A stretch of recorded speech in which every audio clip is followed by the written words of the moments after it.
Здравейте на всички! Намираме се в град Велико Търново, заедно с две момчета, които съвсем наскоро откриха магазин Хора от народа.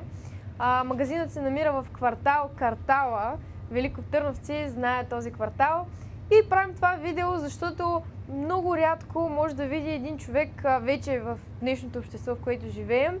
Млади хора, които да не се занимават с някакви простоти, с следващи далавери, а напротив да се стремят да развиват българското и да правят нещо, което да улеснява хората, които искат да се хранят здравословно. Вие правите една много интересна платформа, ми разказахте току-що. Може ли да я кажете и за хората, които гледат това видео? Защото този магазин прави нещо, което в по-големите градове вече е нормално, но за Велико Търново все още не е, именно доставка по домовете, нали така? Абсолютно да. Ще ни кажеш за платформата? Разбира се, да. Имаме една платформа, която се казва домашнипродукти.com. В тази платформа всеки един човек, който влезе, може да си напазарува директно от производителя, без съответно нашата наценка. Но хората, които пък не искат да си пазаруват онлайн, могат да дойдат тук в магазина при нас и да намерят продукти дори от самата платформа.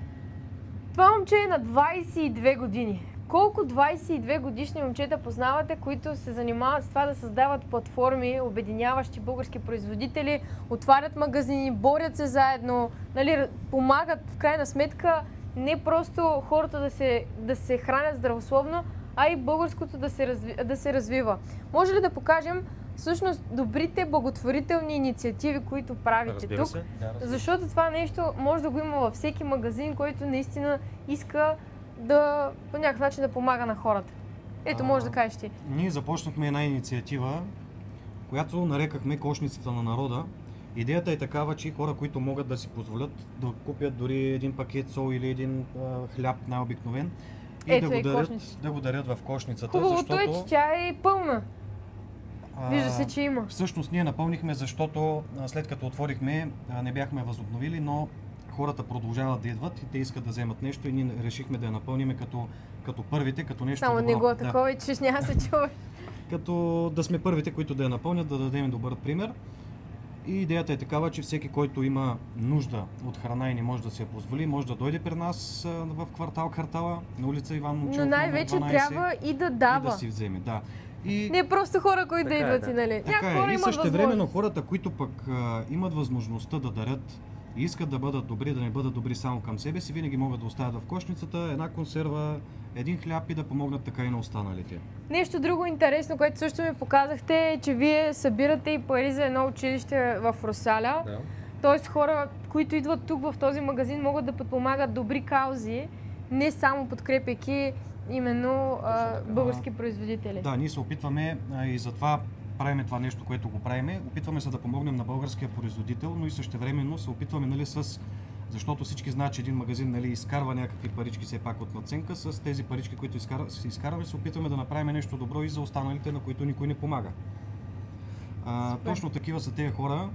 Те са 40 дечица, вече може би са и повече, които са от крайно бедни семейства, за които ние всяка седмица даряваме, както и нашите клиенти също даряват.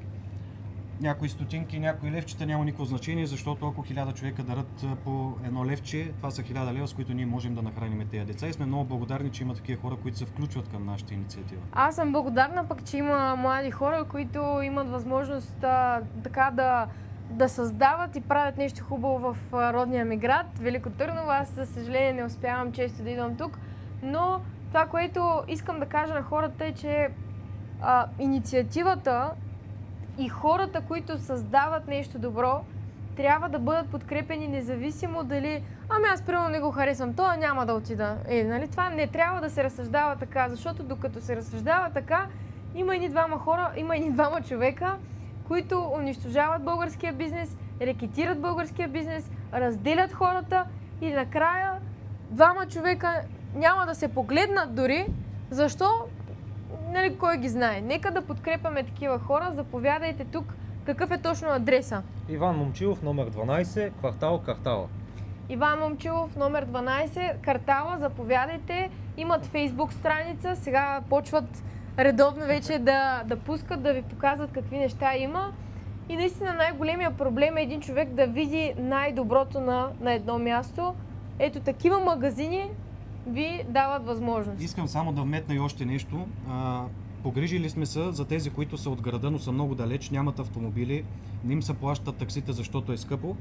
Имаме наш вебсайт с наша доставка. Може да влезнете и директно да си поръчате и ние в рамките на деня ще ви докараме храна. Днеска поръчвате, днеска хапвате. Това е най-големия плюс. vt.hora.народа.bg. По-добре да сложим линк в коментарите и хората директно да влязат. Да. Благодарим много и чао! Чао, чао!